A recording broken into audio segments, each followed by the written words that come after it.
Good morning, everybody. So we're going to continue the discussion on lattices, on crystals.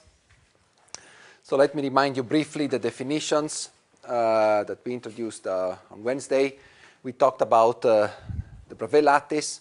Bravais lattice is simply the array of points located at multiple integers of the primitive vectors.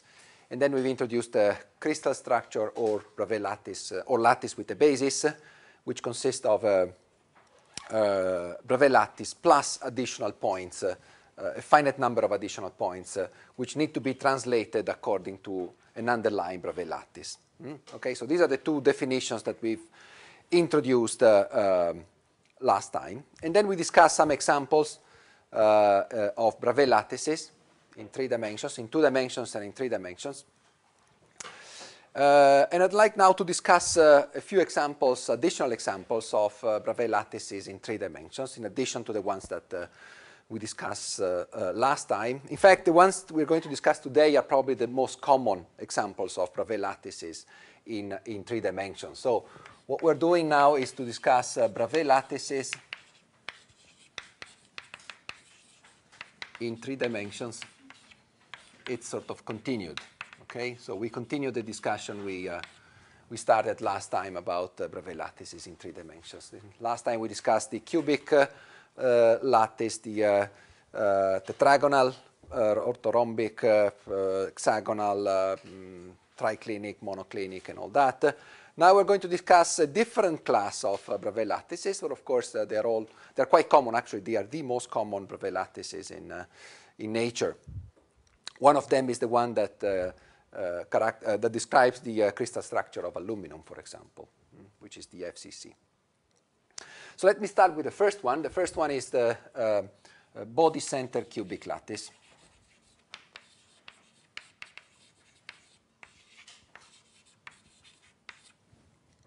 Or BCC for short. The BCC lattice is characterized by this following structure.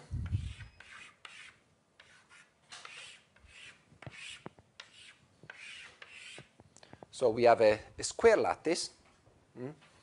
So always think in terms of this extending, of course, from minus infinity to plus infinity, right? So we place the origin here, and we have points located here, here, here, here, here, here, here, as well as, of course, along the continuations of this and so on and so forth, right? You always have to consider this as an extended system, an infinite system. Okay, it's supposed to be cubic, whatever. Okay, so we're talking about a cubic lattice to start with, but we're adding an additional point, and we place it in the middle of the cube. So you have to now use your imagination to see this. So this point here is going to be located exactly in the center of the cube. And if there is one here, there has to be also another one here. And another one in all the cubes that we are building to construct our infinite crystal. Okay, so this is not a cubic lattice, or at least it's not a simple cubic lattice, because the simple cubic lattice would be composed of only the points that I draw initially. But there is an additional point at the center of the cube. And this lattice is called the body center cubic lattice. Now, of course, the question is this a Bravais lattice or not? Right? Even the honeycomb lattice, if you remember, was a simple lattice, was nice to, it was clearly a lattice, and it was actually composed, as it turned out after our discussion, it was composed of a triangular lattice with a basis of 2 points. Now, it is quite clear that this lattice here can be described with a simple cubic lattice with the basis of 2 points, this one and this one, right? I just need to take a simple cubic lattice and say, and now I'm adding to the simple cubic lattice a basis, which is composed of the point that was originally in the Bravais lattice and another point in the middle of the cube.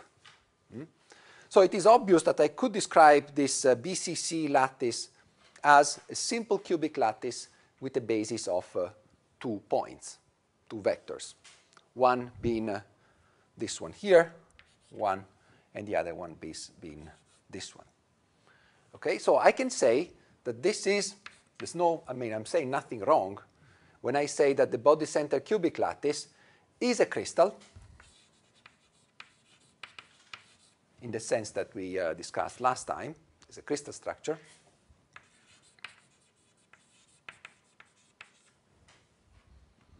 And it is composed of, let me call it now, simple cubic structure plus 2 vectors, B1 and B2. I'm not going to draw them now, but it's 2 vectors, B1 and B2. So it's a lattice with a basis. Nothing wrong with that. The question now is, however, can I describe this crystal structure as a Bravais lattice? Can I express all the points that I'm generating in this way also as a Bravais lattice? That is, can I find some primitive vectors that allow me to express all these points just using integer times some 3 primitive vectors? Yes? Previously, we said that the Bravais lattice, when we are introducing lattice with a basis, Yes. that the Bravais lattice is there and it is lying, okay, it is underlying this. Yes. And when I look at that, it is only that middle point that we are adding onto the Bravais lattice of the simple cubic. Yes. So I would think that our basis here is supposed to be the point for the one in the center. Yes, okay. So your question is, if I understand it correctly, is that when we've introduced crystal structures, we introduced it with a Bravais lattice plus additional points in the basis. And your question is, we only need to add 1 point. Is that the question?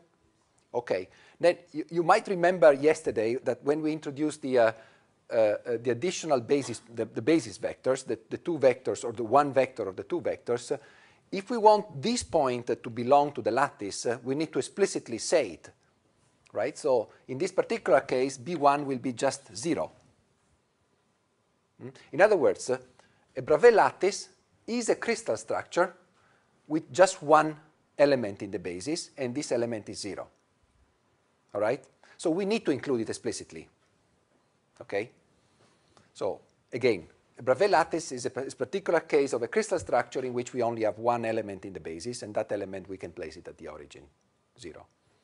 So now we have clearly we have 2 points in each, for each point of the Bravais lattice, of the simple cubic Bravais lattice, okay? So now I need to be a bit more specific. So with the green vector here, I'm identifying the primitive vectors of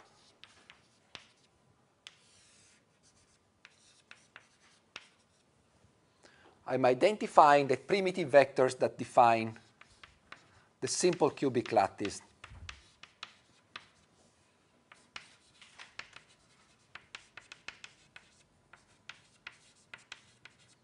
This one. Okay? So the green vectors are the primitive vectors of the simple cubic lattice that generates this crystal structure, on top of which I'm adding the 2 vectors, the two elements in the basis. B1 being this one, and B2 being this vector here. And B1 is just 0, because this is at the origin.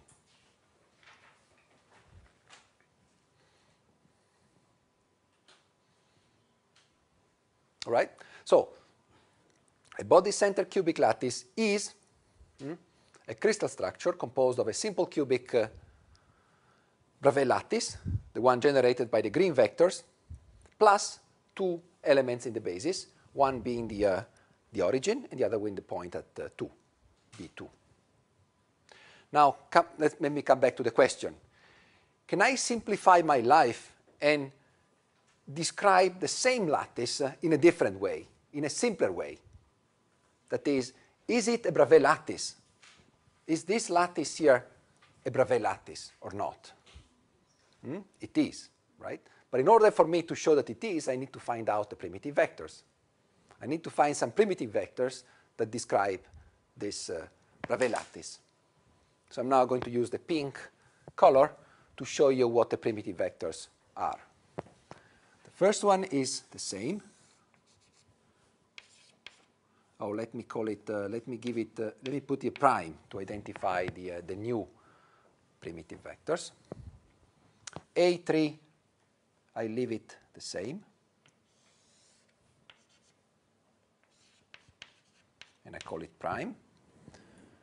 But then I use B2 to identify the second one. Okay? So in other words, what I'm saying is that this is equal to a Bravais lattice with primitive vectors A1 prime, A2 prime, A3 prime.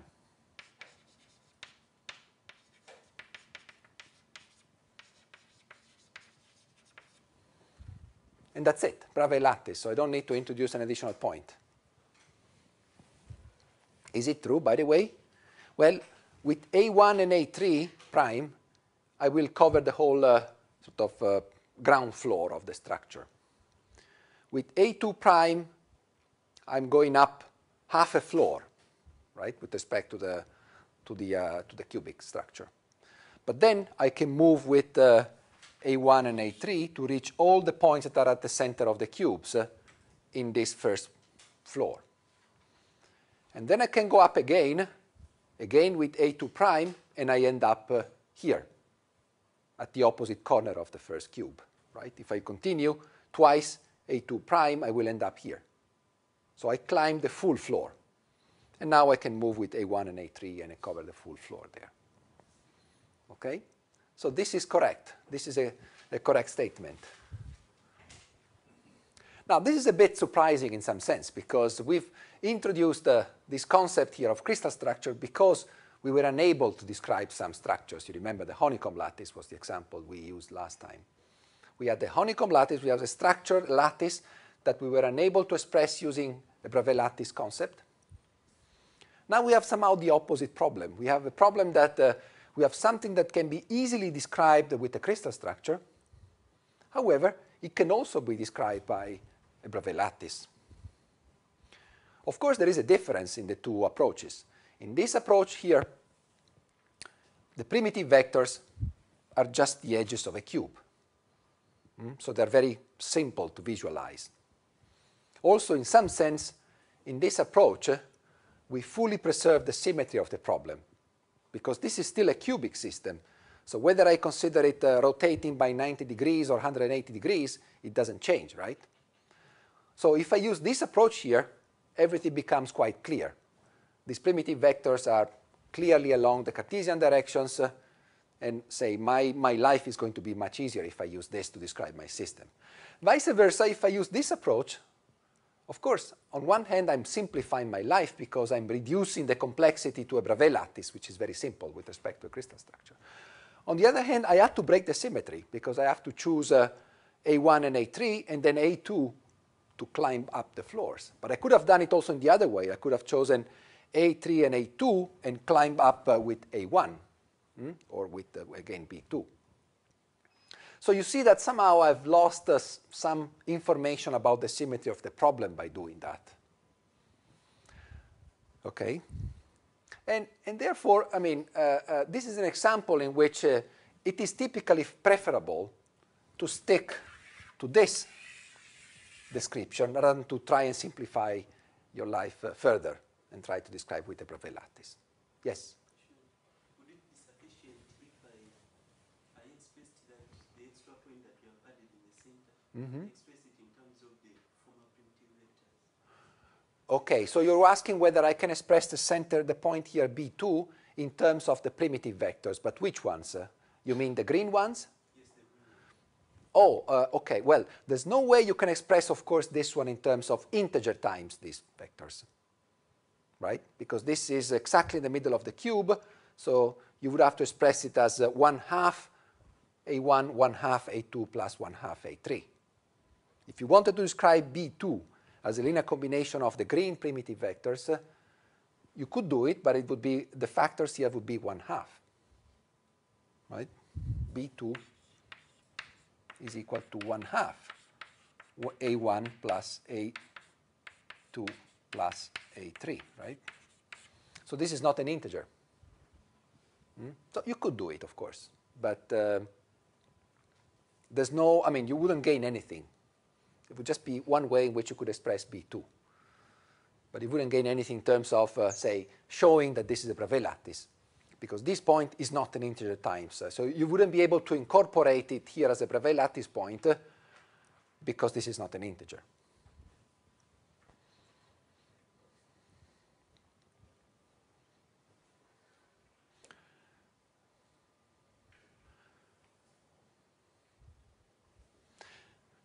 There is an obvious example in 2 dimensions also that where you can easily understand this concept. And let me just flash it here on the right.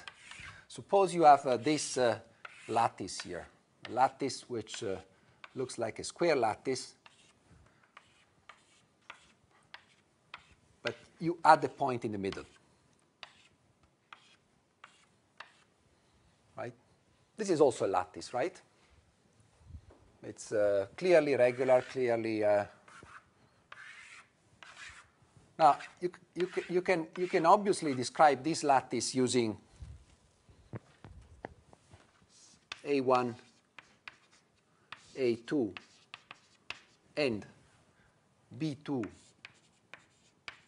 Of course, B1 being this vector here. Therefore, as a lattice with a basis. But it is quite clear that you can also do this, right? If you now see it this way, well, then you immediately realize that this is also a Bravais lattice, right? You just need to define this as your primitive vectors. And this is a simple square Bravais lattice. So you have 2 ways in which you can express the same lattice, either as a crystal, that is, as a crystal structure, that is, as a Bravais lattice with an additional basis of 2 points, or you can describe it by a single Bravais lattice, choosing, of course, a different choice of the primitive vectors.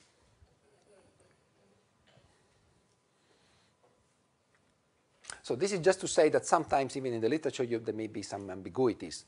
If you read a paper, you must be careful that when they talk about BCC and they give you some primitive vectors, you have to be sure that which kind of convention they're using. Are they using this convention, or are they using this convention to give you the primitive vectors? Okay. Let me now discuss an additional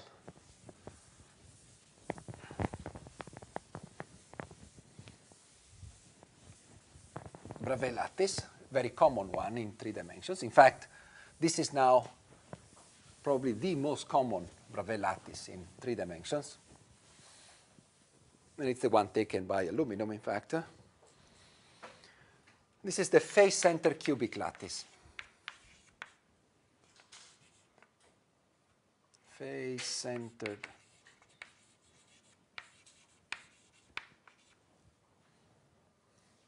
cubic, or FCC. How does it look like? Still, we start with a cube.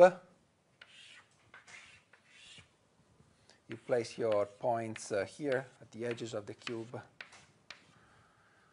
But in addition to these points, of course, again, you have to repeat everything to plus and minus infinity. In addition to these points, you place points in the center of the faces of the cube. You put 1, you put 1, you put 1 in the back here, you put 1 here, and you put 1 here in the front.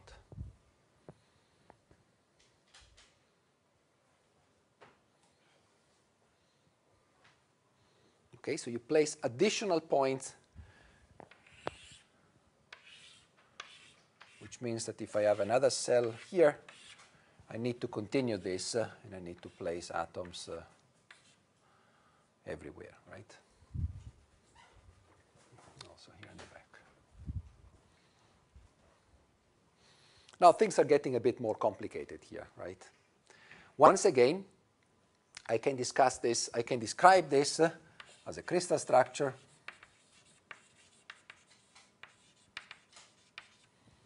made of a simple cubic Bravais lattice.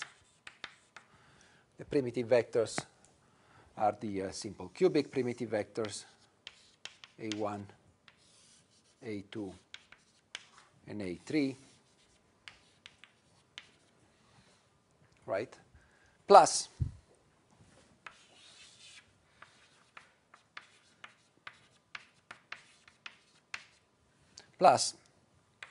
now 4 vectors in the basis, B1, B2, B3, and B4.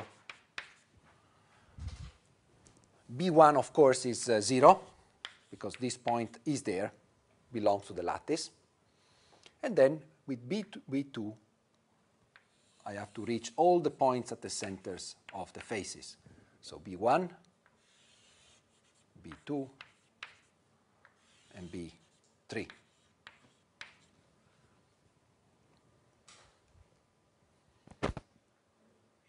Well, sorry, you're right. 2, 3, and 4. Thank you. But wait a sec. I added more points here. What about this one? Should I introduce a B5, a B6, a B7? Why? Very good. So I don't need to introduce a B5 here because this point can be reached through B4 by adding A1. Okay, so all the other points can be reached by linear combinations of integer times my primitive vectors plus one of the 4 basis vectors. Now it can be shown, it takes a while unfortunately, but it can be shown that this can be described also as a Bravais lattice. The FCC can be described with a Bravais lattice. And I'm not going to show it, although, I mean, I can show it now briefly, but it's not going to be very clear. But the 3 primitive vectors are going to be B2, B3, and B4.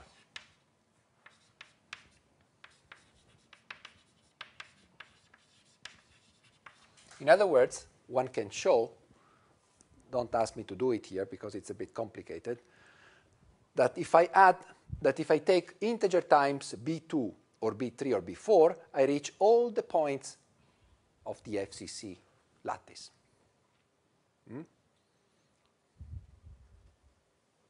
It's not going to be easy, by the way. Suppose I want to reach, for example,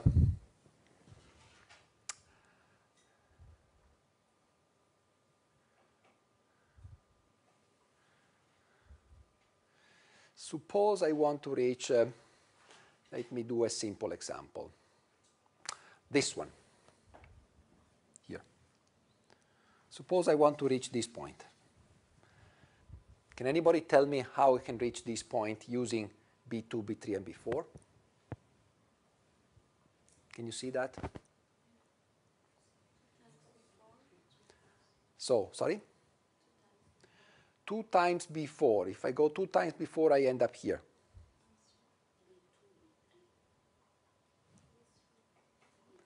B2. So you're suggesting to do B2, then B3, I'm going here. And then?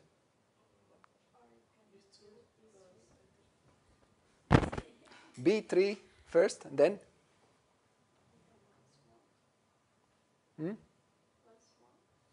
Once more B3 and end up here, because I'm at the center of the face, so I go here. Come on.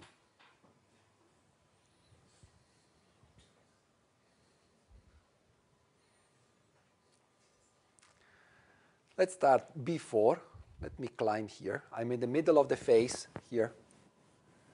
I need to get to this point, and that's in the middle of the face there. So what do I need? From B4 to get to here. B3, right? So this point is B4 plus B3. Okay? Don't ask me to do the other ones. Trust me. You can reach all the points of this lattice by... in fact, it's enough for me to show you that you can reach the primitive vectors as well as... and that's it, sorry. It's enough for me to show that with these 3 vectors, I can reach the 3 primitive vectors. Once this is done, I can say, okay, I've been able to generate my Bravais lattice, and then all these points are already there. So it's enough for me. It would be enough for me to show the equivalency to show that with these vectors I can generate the 3 primitive vectors of the simple cubic cell. It can be shown. I mean, it takes a while to show it. Anyway, the bottom line is that the FCC lattice can be described either as a crystal structure made of a simple cubic Bravais lattice plus 4 points in the basis, or as a Bravais lattice with primitive vectors defined by B2, B3, and B4. Okay?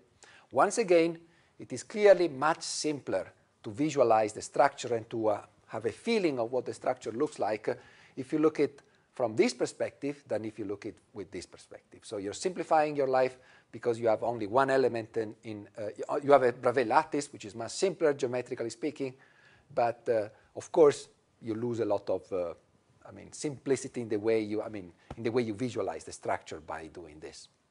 The important point, however, is to remember that the FCC is also a Bravais lattice, or can be described by a Bravais lattice if you wished. All right.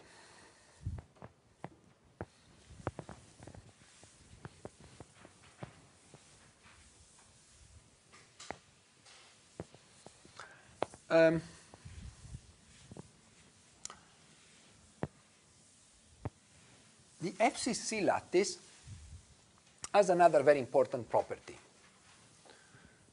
but you won't be able to see it if we discuss the lattice in the way we've discussed it now. So let's discuss now at first class, something that looks completely different, which is how to better, more efficiently pack spheres in space. So now we're going to study the packing of spheres in 3 dimensions. This is an interesting geometrical concept because atoms, after all, they are spherical objects, particularly metal atoms. So, and of course, we know that atoms like each other. So the hypothesis is that if we draw a number of atoms and we try to see what is the best way in which they can pack, the best way in which they can pack will resemble the way spheres pack in space. All right? So we've already discussed the packing of spheres in 2 dimensions, right? We've already seen that in 2 dimensions, spheres like to pack in a triangular lattice. You remember this, right? We had this drawing here.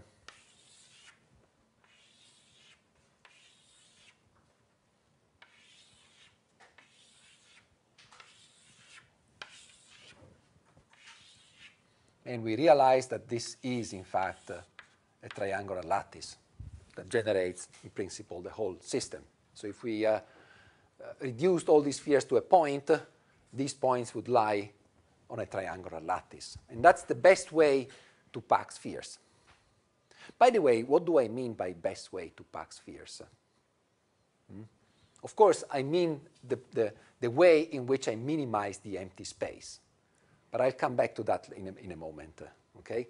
For the time being, let's just, I guess it's clear to everyone that this is the best way to pack spherical objects or circular objects in 2 dimensions, right? There's no better way to do that. Let me now extend my considerations to 3 dimensions now. So the way we're going to do it is a very, practical one. We're going to imagine to have balls, spheres, soccer balls, and we're going to throw them try to fill this room with balls and try to do it in a way that optimizes the packing of these balls. So the first thing we do, we just throw the balls on the floor, and we're going to find that the balls pack in this triangular fashion, right? Suppose we fill the whole floor with balls, and they're going to, of course, and try to pack them as much as possible. They will take this pattern on the floor. And now we're going to draw a second layer of balls on top of this one, right? Of course, the second layer of balls will also try to pack in a triangular way, in a triangular fashion. But in addition to that, the balls will try to to sit in those places where there is an empty space here, right? Because this is where they can actually optimize their height. They certainly are not going to pile up on top of the other ball.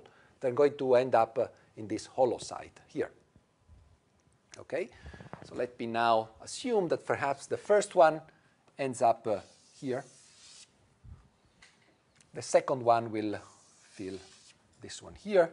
The third one will end up here. The fourth one here, and so on and so forth. Right? So we have, let me actually shade them a little bit so that you can recognize them.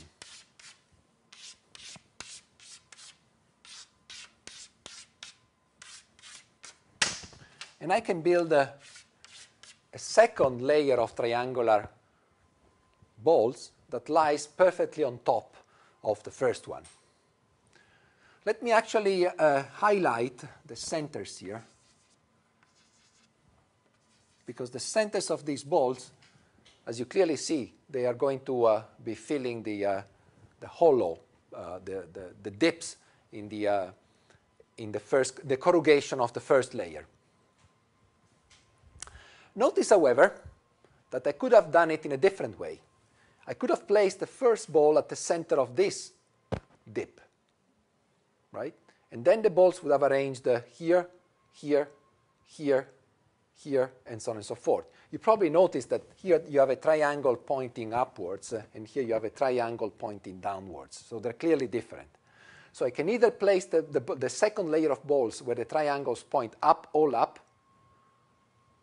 or I can place them in all places where the triangles point down. So I have two possible ways to construct the second layer of balls, either on top of the up triangles or on top of the down triangles. So let me call the first layer A. The second layer, I'm going to call it B.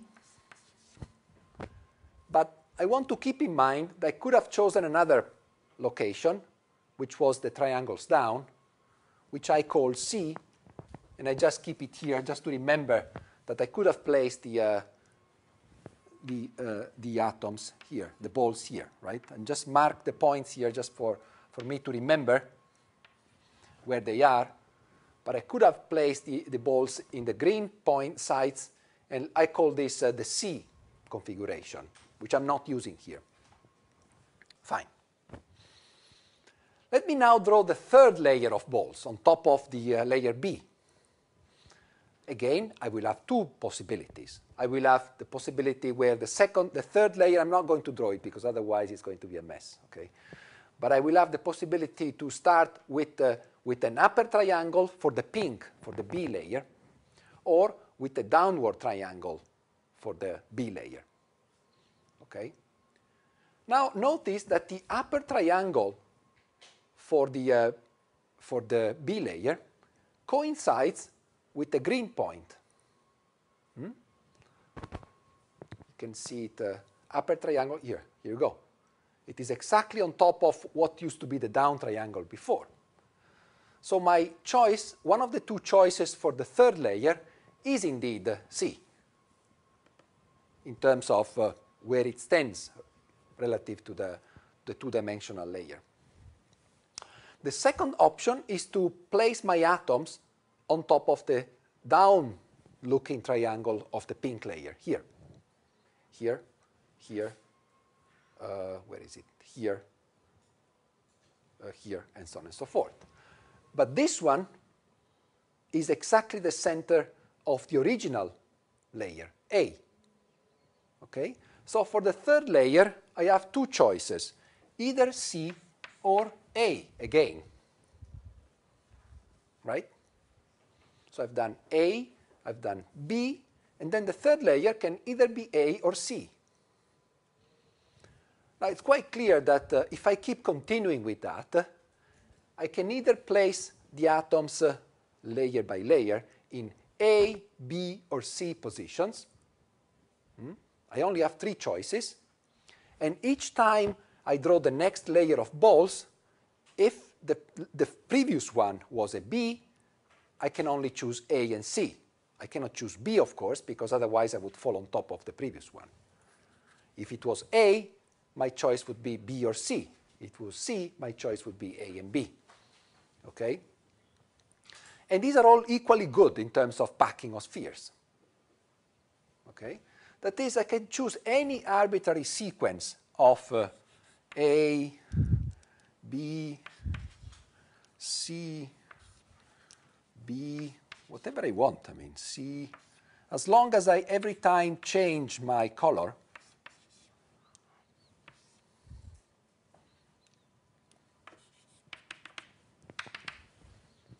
is going to give me a very efficient packing of spheres. And I can identify my sphere packing by just giving a sequence of 3 letters or 3 colors or 3 something. The only thing I have to be careful of is that there is never a repetition between nearest neighbors. Okay? Every time I move, I have to change it. It must be different. But any sequence is fine in principle.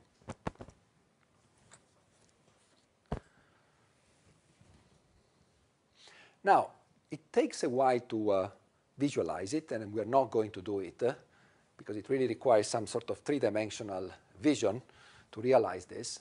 But FCC,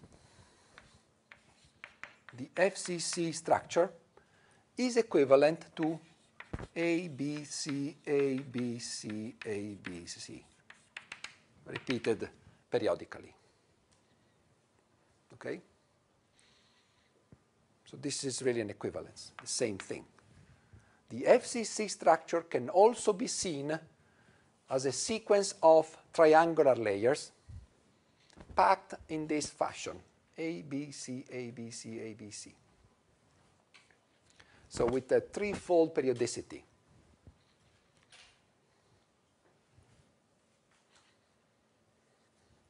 There are other structures that are well known in nature, like the hexagonal close-packed structure, which is characterized, it's even simpler. It's AB, AB, AB.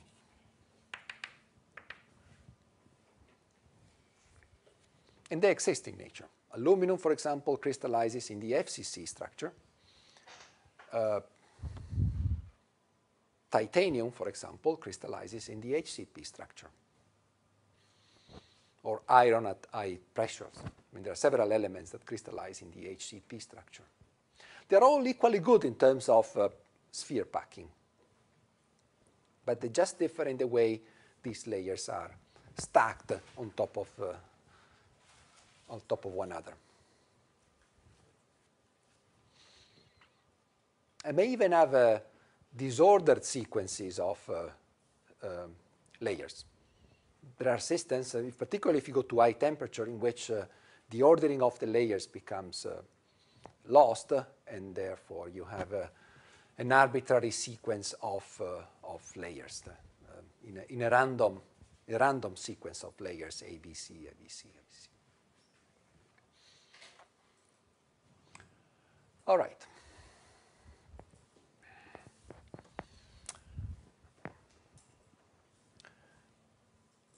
I promised I would go back at some point to what I mean by packing. What is the meaning of most efficient packing? Okay, we know what we mean. We know that we mean minimizing the empty space. But we need to be a little bit more precise when we say this. So before I get to the concept of packing fraction, which is exactly what we have in mind, the fraction of empty space with respect to the whole space available, I need to introduce another important concept in the theory of lattices.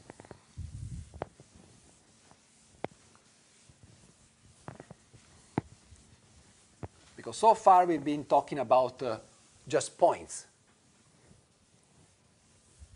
While as soon as we start talking about volumes, space, we need to find a way to measure that space and to identify what we mean by space. So far we've only introduced the discrete points. At least our mathematical objects were made of discrete points. So let me go back to the very simple example just to visualize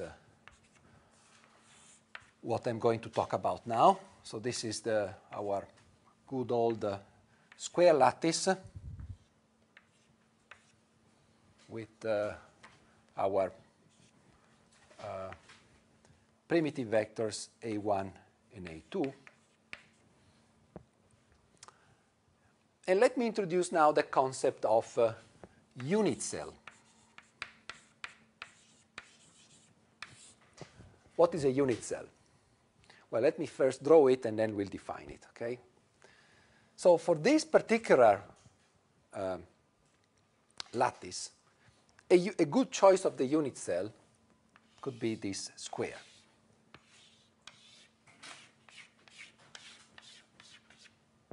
What do I mean by that? I mean that if I take this square here and I translate it by any of the primitive vectors, by translated by any Bravais lattice point, that is any multiple integer of the primitive vectors. For example, if I add to this square A1, I'm going to translate my unit cell here. If I translate it by A2, I'm going to fill this region. If I translate it by A1 plus A2, I'm going to fill this region. Now, the beauty of this choice here, which is rather natural, is that by translating this green area by any Bravais lattice vector, I'm going to fill the whole space. And I'm going to fill it in a very clever way because I'm going to leave no empty space. And in addition, these unit cells, these objects, are not going to overlap with one another. Well, of course, with the exception of a region of zero measure, which is just the edge of the square. But we are physicists, we are not mathematicians, right? So we don't worry about regions of zero measure.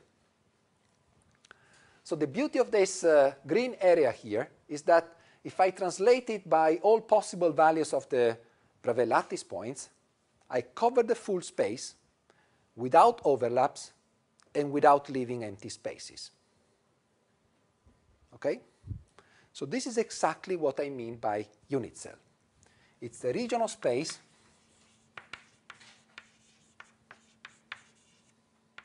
of course, here it is in 2 dimensions, but in 3 dimensions it will be a 3-dimensional region of space, such that if translated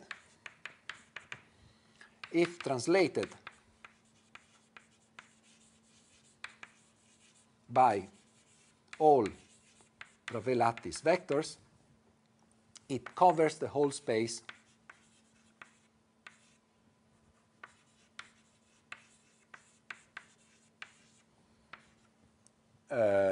no overlaps.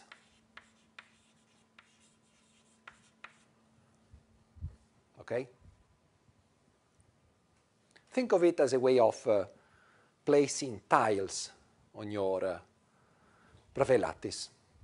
You want to choose a tile that, if repeated with the Bravais lattice vectors, covers the whole space and doesn't leave any empty space.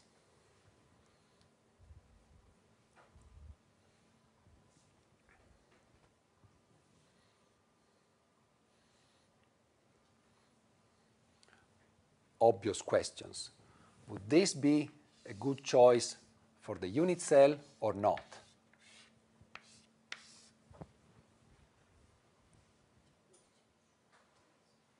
Yes or not? No. If I translate this octagon by a Bravais lattice, I'm certainly going to have some overlaps here, for example. And I'm not going to fill the whole space because this region here is going to be left empty if I translate this octagon with all the possible Bravais lattices. Notice I have to translate it with all the Bravais lattice points, not with other points. Okay, so this octagon is not a good choice of the unit cell. Let me take another one now, this one. Is this green area a good choice for the unit cell? I'm afraid yes. I translate it by this, and I'm going to do this, right? I translated using A2, and I'm going to end up here. I translated by A1 plus A2, and I'm going to do this. So this is a good choice of the unit cell.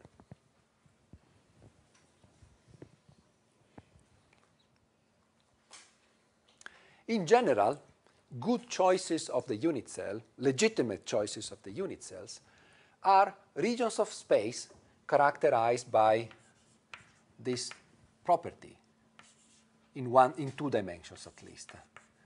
S1A1 plus S2A3, where S1 and S2 are between 0 and 1. In 2 dimensions. In 3 dimensions, of course, this, A2 here.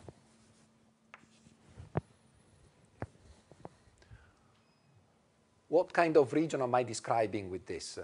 Is this clear to everyone? Suppose I have A1 and A2. What is the region of point that I'm describing with this vector R defined as fraction S1 between 0 and 1 of A1 and fraction between 0 and 1 of A2? So A1, I have to take all possible values between 0 and A1, because S1 ranges from 0 to 1, and S2 can take any value between 0 to 1, so I'm taking all possible values of the vector from here to here. So when I take the sum of the two, I'm defining the whole region, right? Is this clear to everyone? Say, let me take this point, for example. This point would be characterized by, roughly, 0.8 times A1 plus, whatever, 0.3 times A2, right? So you see there are fractions of A1, a fraction of A1 in this direction and a fraction of A2 in the other direction. If I take all the points here, they will be characterized by fractions between 0 and 1 of A2 or A3, or A2, A1 and A2, sorry. Okay? So this region of space with S1 and S2 going from 0 to 1, not together, of course, right? Independent from one another. So S1 is not necessarily equal to S2. They can take any value between 0 and 1, both. I'm covering the whole space identified by these two vectors. If S1 and S2 are both 1, I will end up here, right? It's A1 plus A2. By the way, if A1 and A2 are not orthogonal, A1, then what I'm identifying is this region, right? It's the region where made of the sum of fractions of A1 and A2. At most, it can be A1 plus A2, which is this point. All the other points are fractions less than 1 of the two vectors. So, if you give me the primitive vectors, I can tell you for sure that this is a good choice of the unit cell. And because there are infinite ways, infinite possible choices of the primitive vectors, there are also infinitely many choices, possible choices of the unit cell. The green one, the square one, is equivalent to the, is equally good as the pink one. And you can immediately recognize that the green one was this choice with A1 and A2 being the two, standard vectors for the square lattice.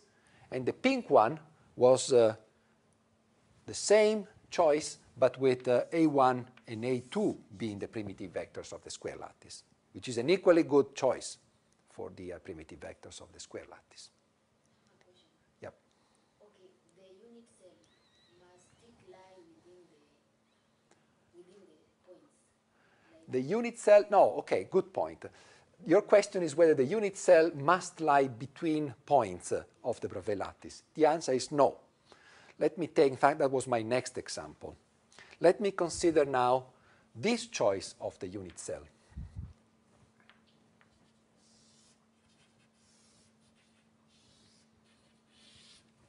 Okay, so this area here, this square. Is this a good choice of the unit cell or not? Yes, it is, because I translate this cell by a lattice, by a Bravais lattice point, and I end up here, and so on and so forth, right? This choice is a bit different, because I'm placing the Bravais lattice point right at the center. In that notation, by the way, it would be equivalent to saying that S1 and S2 go from minus 1/2 to 1/2. Okay, that's equally good.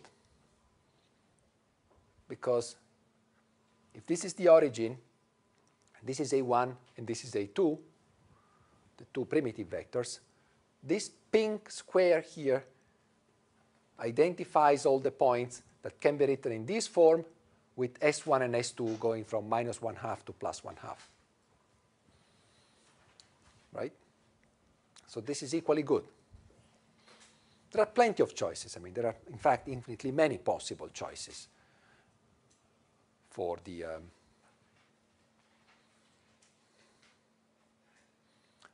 unit cell. Yeah. Yes? Are what? Greater than, so the question is, what happens if S1 and S2 are greater than 1? What do you mean by that? I mean, this is the definition of the unit cell that I give you. You want to know what happens if S1 and S2 are greater than 1, right?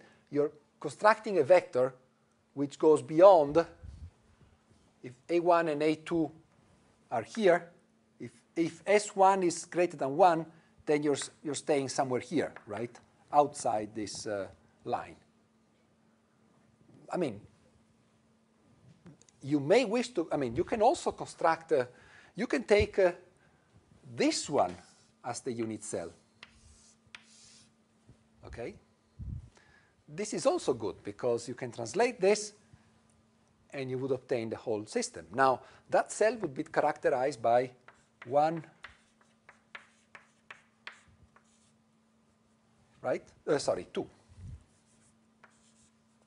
Right? If you take this one as the unit cell, these points, for example, would be characterized by something between 1 and 2 times A1, right?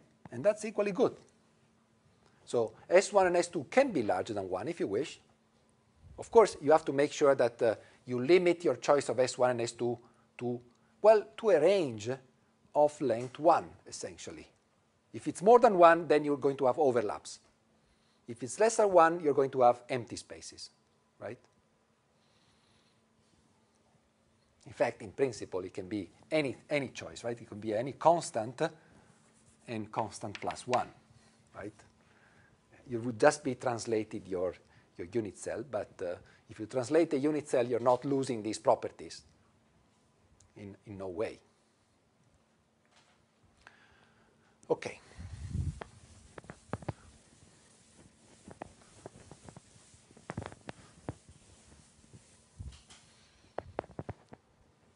Let me continue with other possible choices of the unit cell.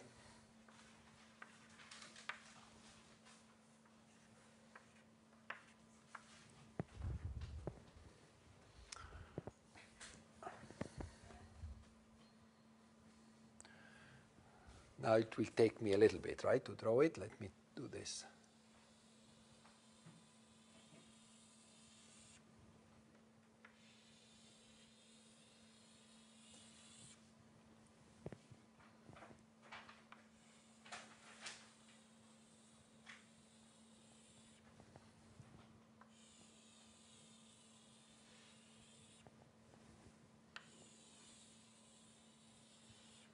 of course, exaggerating a little bit, but is this a good choice for the unit cell or not? Is it or not? It is, right? So it's a very exotic one, but it is a good choice because I take this tile here and I translate it by my Bravais lattice points, and I'm going to fill the whole space, and I leave no empty space, and I'm not going to overlap anywhere. Okay? I will never choose such a unit cell, by the way, in real life. But that's to show you that the choice is in principle arbitrary, and you can make it as complex as you wish, in principle, if it is more convenient for your studies, for your research. So this is, yes, this is a good unit cell, in principle.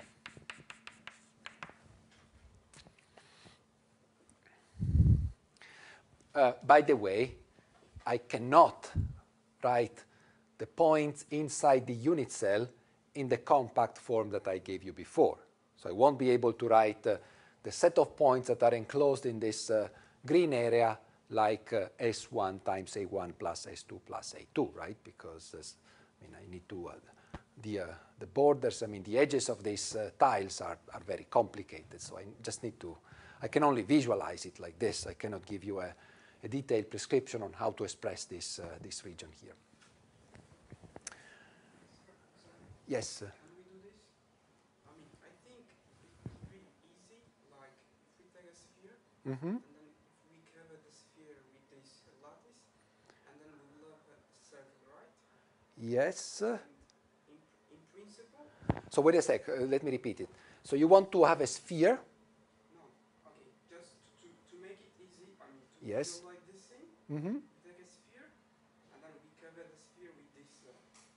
We cover the sphere with this unit cell? No, the whole lattice. We cover the sphere with the whole lattice? What do you mean by that? Okay, we have a mapping called conformal mapping, right? I think you're heading too far, from here. Okay, go ahead, yes. Yeah, because all are in fact the same. If we cover the sphere, we represent a circle on the sphere. Okay, I think you're getting back to this idea of boundary conditions that we are going to analyze a bit better in the future, in a few lectures from now. For the time being, I don't think the concept of boundary conditions is so relevant for our discussion when we talk about unit cells and so on. But it will be relevant, very relevant in a few lectures. Okay? So the idea that somehow it's easier to see an infinite system by assuming that at some point there is some sort of boundary conditions that close, that make something, finite. We project the plane onto a sphere. It's just a sphere, the whole plane. Right. So this is an infinite plane. Yes. And if we project it on the sphere, Yes. and then those lines represent a circle on the sphere. And all those things are in fact the same. I'm afraid that they're not going to gain too much if you do this mapping. I might be wrong, but I'm afraid it's not really going to be of help, unless, you want to discuss concepts like periodic boundary conditions. But again, we'll come back to that later on. Okay. Yes. The last thing I wanted to say about unit cells is this. Well, actually, there are two things I wanted to say. The first one is something perhaps obvious, but I think it's worth discussing it just for the sake of clarity, at least. Let me use, the simpler example of a square lattice as usual. And let me take an arbitrary point in space, say this one. Let me call it R. Okay? It's an arbitrary point in space. It's not a Bravais lattice point. It's a point in space. Now, if these are my two primitive vectors, Because they are independent vectors, I will be able to express R as a linear combination of the two vectors, right? So I will use R1, A1 plus R2, A2. R1 and R2 will be arbitrary numbers, real numbers. Any point in space, I will be able to describe it in this way. Obviously, if my point coincides with a Bravais lattice point, R1 and R2 will be integers, right? If R1 happen to be inside this square,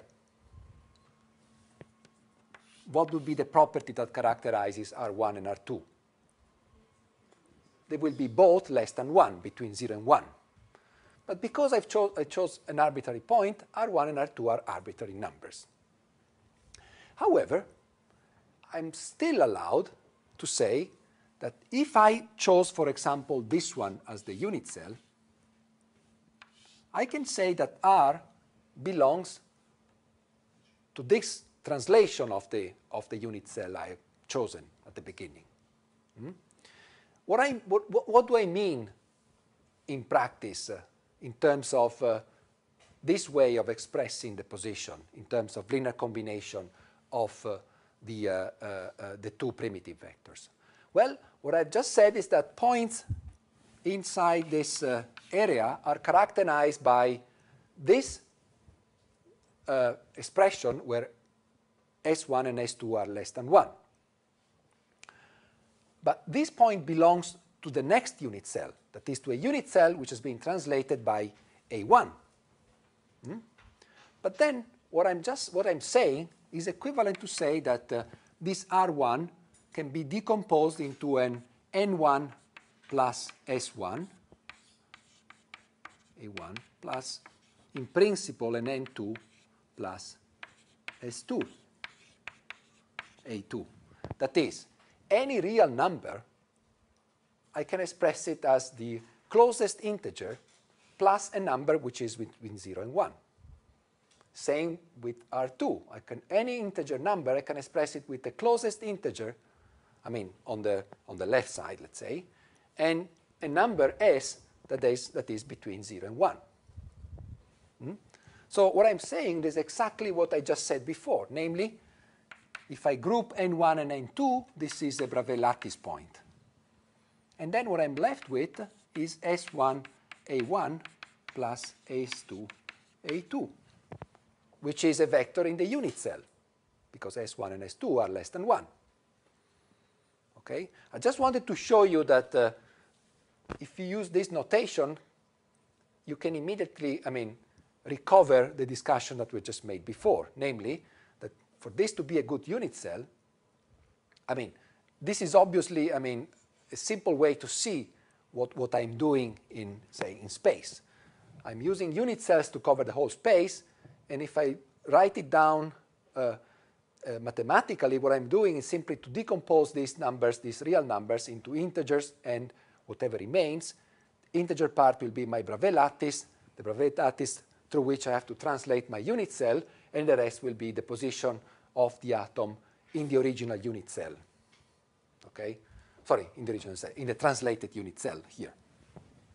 Okay? So this part here will be, so it would be like writing this point as a linear combination of R plus this vector, let me call it S, a vector which is within the unit cell. Yes, and any point in space, I will be able to write it as a linear combination between a Bravais lattice point. I simply need to go to the closest Bravais lattice point and then move with the unit cell vector inside the cell. There was a question? You were... So this point, when you are doing that, I think it's like you have R2, because I can't translate it's R2 and not this non, another part. Here. Not this one. Oh, here, sorry. No, okay. This, when you want this, I call R1 plus R2. Right. In the end of you find this. This means like I have R2. I can't see. This one. No, this one I want to know because I confused. R2, let me repeat it, okay, so that it's clear. Let me actually repeat it in the opposite way. Let me do the argument the other way. I just said that the unit cell cover the whole space if translated by an appropriate Bravais lattice vector. So if I have a point that belongs to a unit cell translated, okay, and it must belong to a translated unit cell because the assumption of the unit cell is that if I translate it, I cover the whole space. So wherever I am, I will find a Bravais lattice vector that brings me the unit cell close to where I am.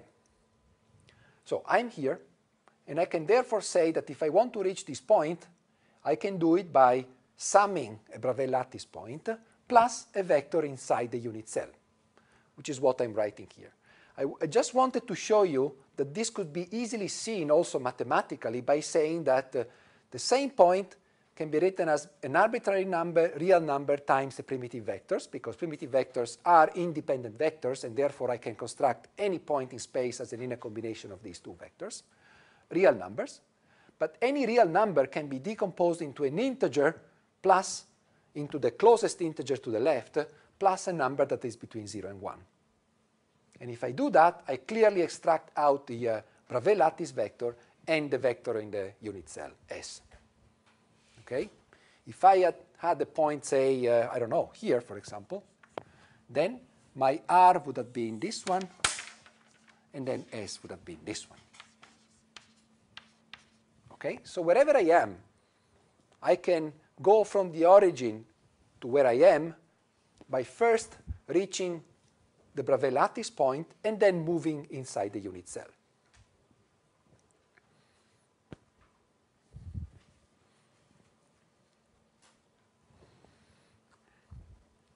Which brings me to another important concept, which is that of the Wickner size unit cell.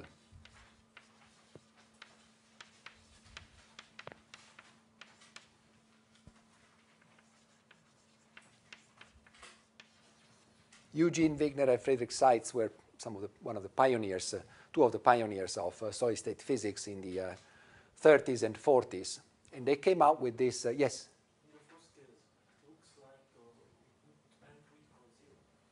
In the first case, which one? Here? It looks like we put what? Yes, correct. Yes. Here, there would be, here, n1 would be equals to 1, and n2 will be equals to 0. Yeah, correct. Hmm?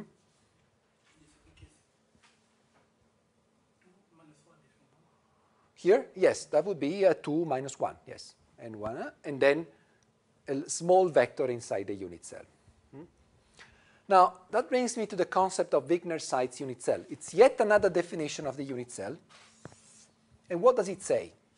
Well, I choose as a unit cell the set of all vectors for which the origin is the closest Bravais lattice point. Okay? So the set of points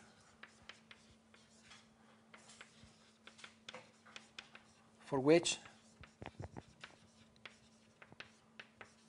the origin, of course, understood as the r equals to 0 Bravais lattice point, n1, n2, n3 equals to 0, is the closest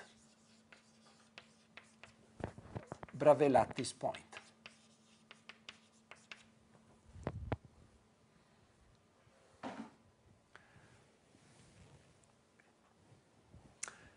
In this plot here, what would be the Wickner size choice of the unit cell? Here. This is the origin. What is the set of points for which this is the closest Bravais lattice point? Well, certainly, if I move around the origin, of course, these points will have this one as the closest one, right? But what are the other ones? Well, I have points here. I have point here, here, here. Well, so clearly, this square here is the set of points for which the origin is the closest Bravais lattice point, right? If I had chosen a point here, there would be this one. This point would be closer to this Bravais lattice point. If I go here, well, it's closer to this one. If I go here, it's closer to this one. In fact, these are the lines that, divide the segment in two, right? It's perpendicular to the segment. Same with this, same with this, same with this. If I do the same trick with this, the perpendicular would be here, so there would be no gain in that, right? So this square here is clearly the region of space for which the central point is the closest Bravais lattice point. In fact, if I now think it in these terms, it's even more natural.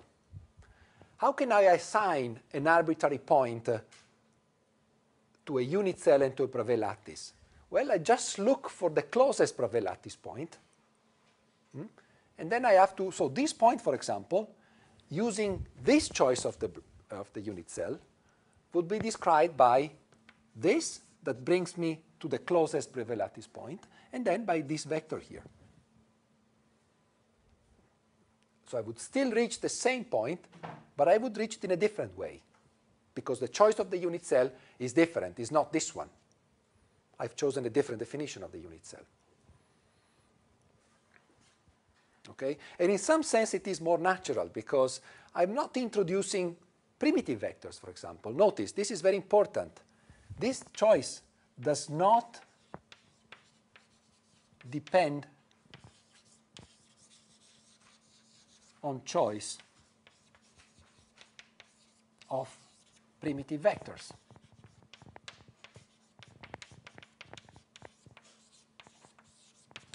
It's unique. I don't need to specify anything else than the Bravais lattice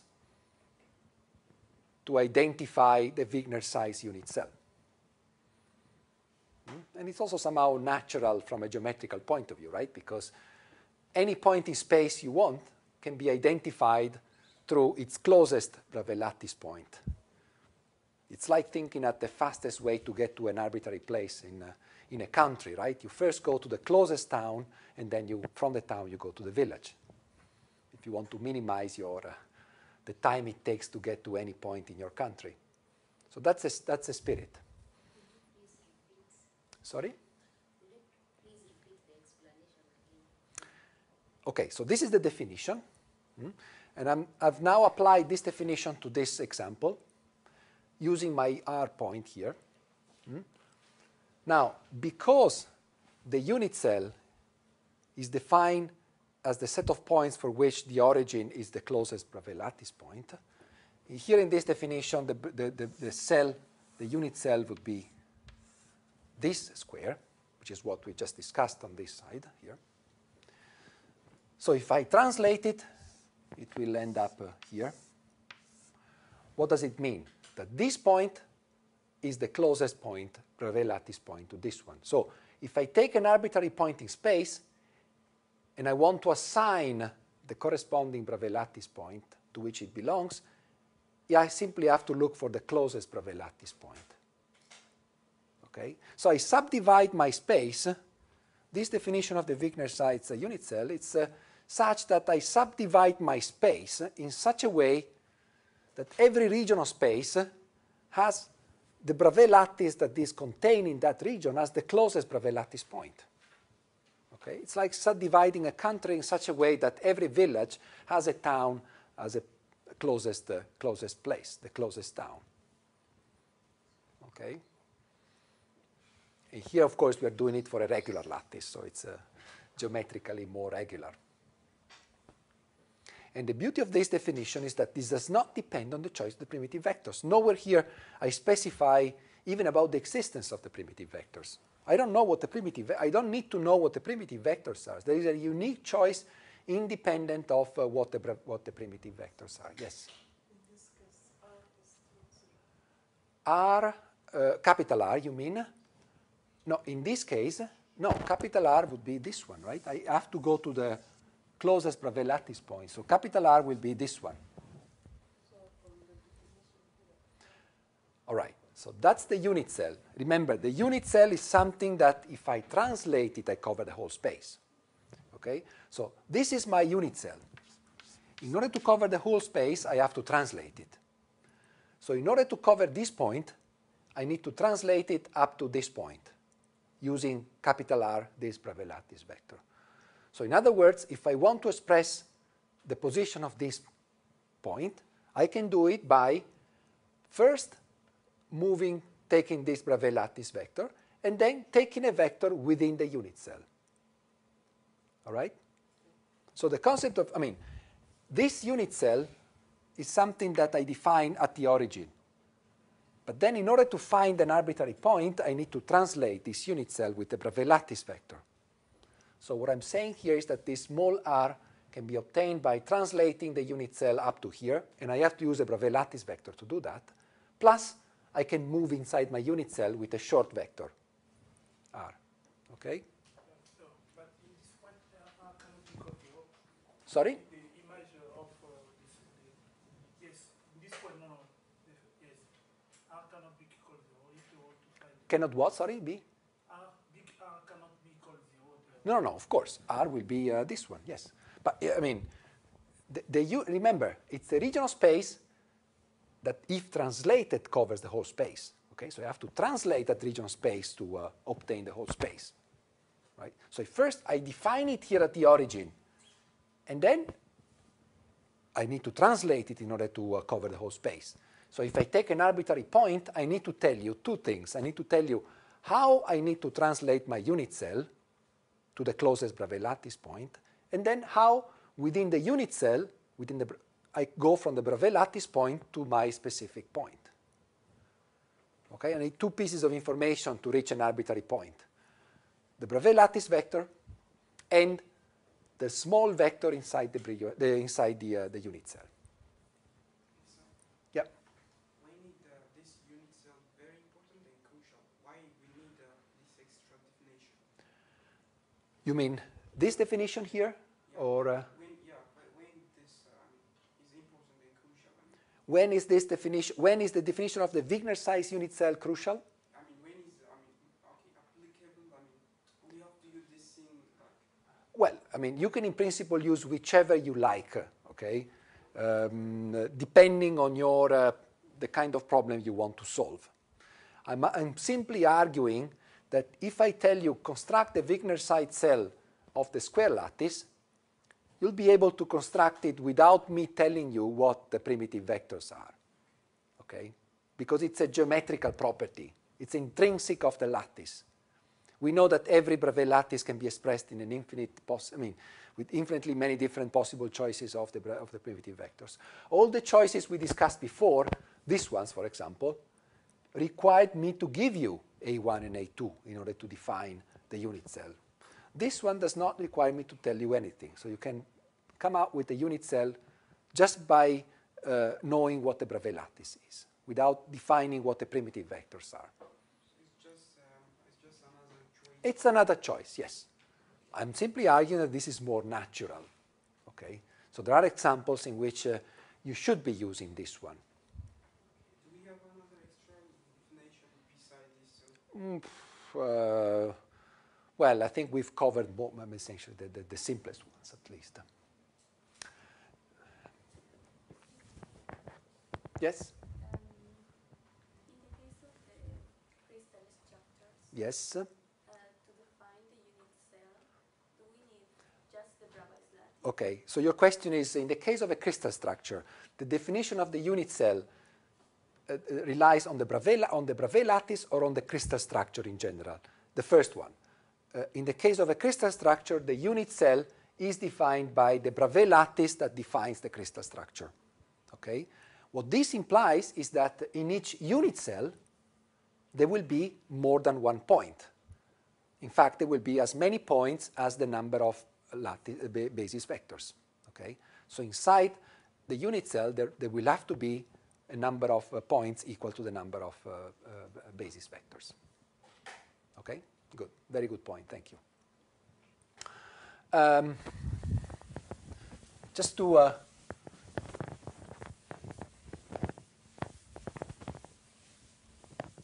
make another example of Wigner-Seitz unit cell. Let's take the triangular lattice.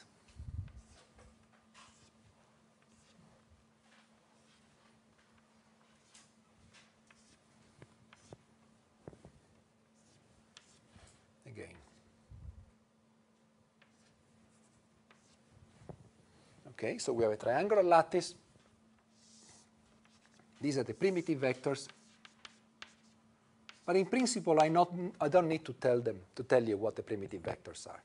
But I want to know from you what is the Wigner-Seitz cell of this lattice. The origin is here. So we want to find out the region of space that translated covers the whole system, but for which the set of points, we want to find a set of points for which this one, which is the origin, is the closest point. So what do? Well, we draw lines connecting all the possible nearest points. Well, and so on and so forth, of course. There will be... and then we construct the perpendicular, right? Because we can be sure that points to the left of this line will be closer to this one than to this one, right? Same with this. Same with this. Same with this. Same with this.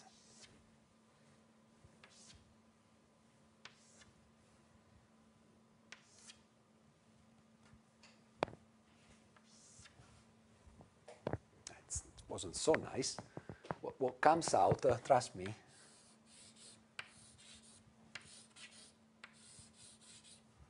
is a perfect hexagon.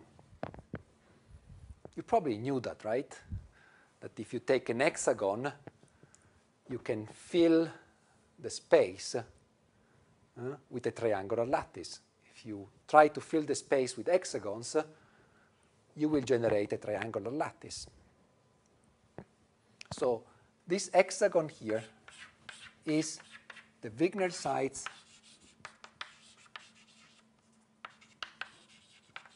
cell, unit cell for the triangular lattice. Bravais lattice. Okay? So this is just to warn you that the Wigner-Seitz cell might take a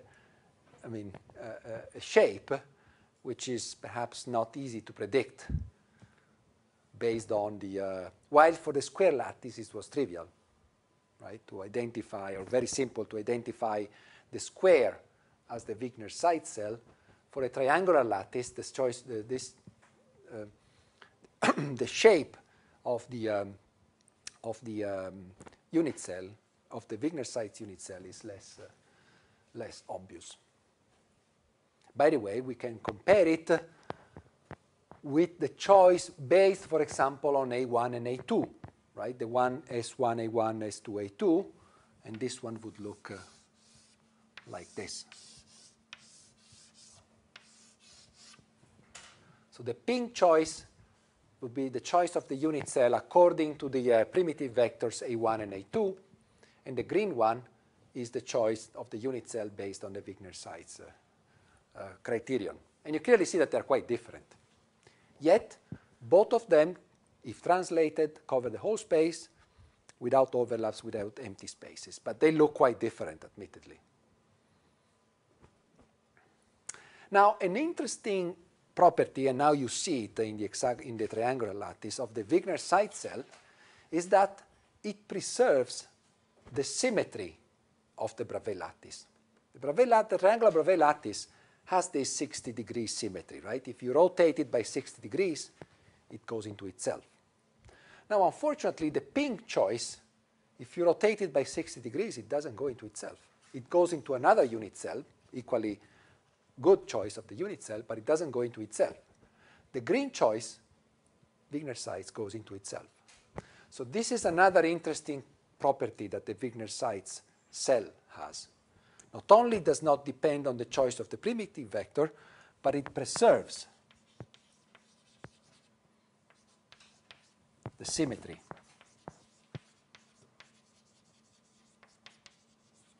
of the Bravais lattice. Okay? Which the pink choice does not. Okay? The pink choice does not preserve the symmetry. You rotate it by 60 degrees and you obtain something else. It's equally good, equally valid, but unfortunately it does not preserve the symmetry of the Bravais lattice. Okay. I think we can probably stop here. Is there any further question? Yes. Mm-hmm. The pink choice, okay. You want to discuss the pink choice of the unit cell, yes. No, it's not the same. I mean, you might be erroneously think that they're the same, but they're not. I mean, this one, you see, this point is on top of this one. This is 60 degrees. This is an equilateral triangle, so they're not the same.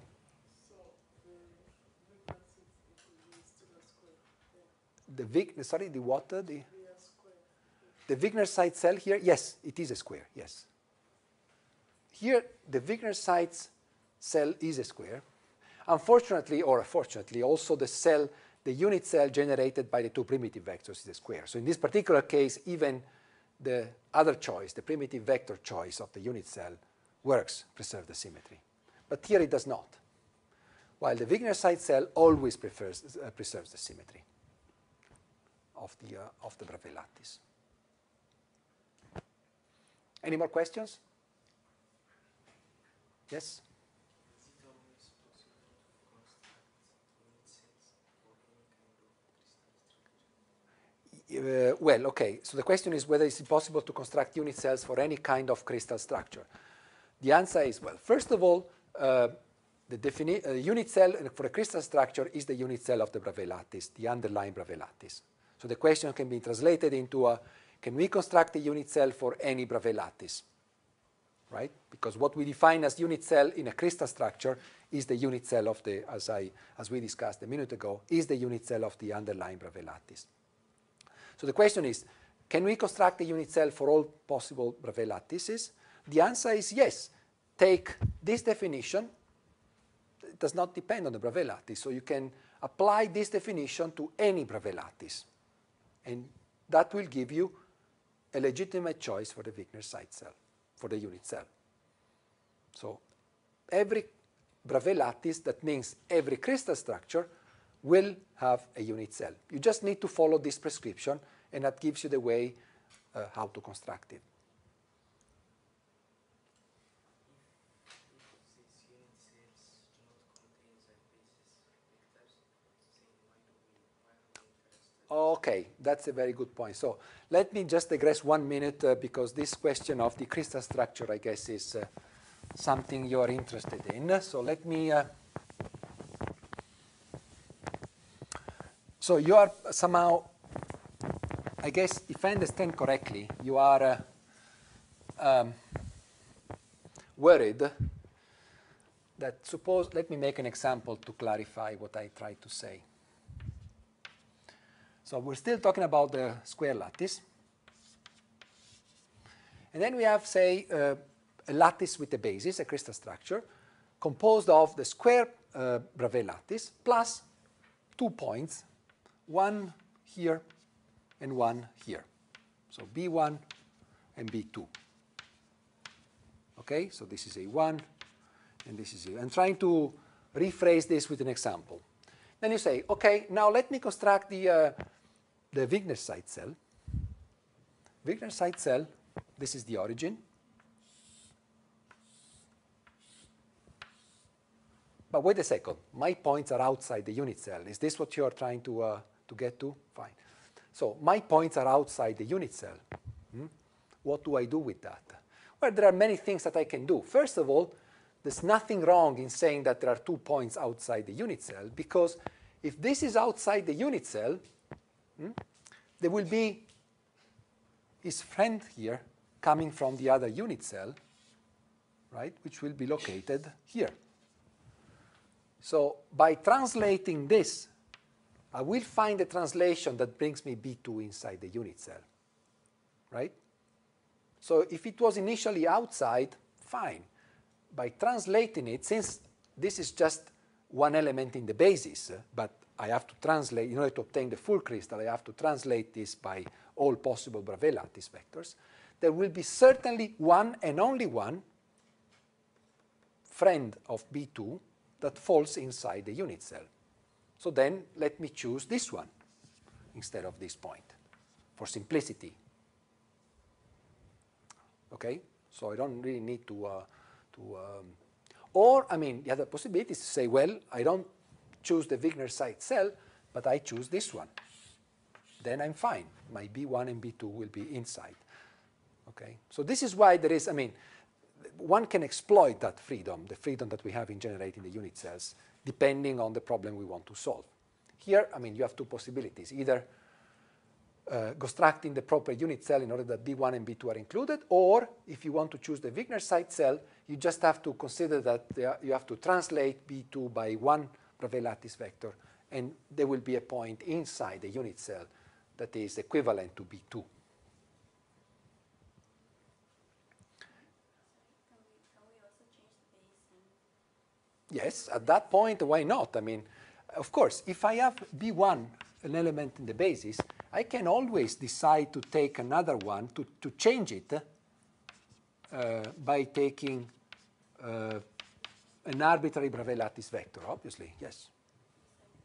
Of course. If I take an element in the basis and translate it by a Bravais lattice vector, it's the same, right? Because I will always have to translate this by all possible Bravais lattice vectors. So if I can translate it at the beginning, and who cares? So yes, I can do this. Yes. I have to be careful not to consider both, however, right? I have to be careful because if I take this and this, then I will be wrong, right? Because this is the same translated by a Bravais lattice vector. So I cannot put both in the basis. Can we define the basis as all the possible vectors who reach a point inside the cell? Okay, yes, yes. I mean, yes. If you wish, once you define your unit cell, you can say, okay, let me force all the elements in the basis to be within the unit cell. Yes, you can do that. You're allowed to do that, but if your friend does not want to do it, you cannot forbid her not to do it, of course. Okay? More questions? Okay, fine. So see you on Monday.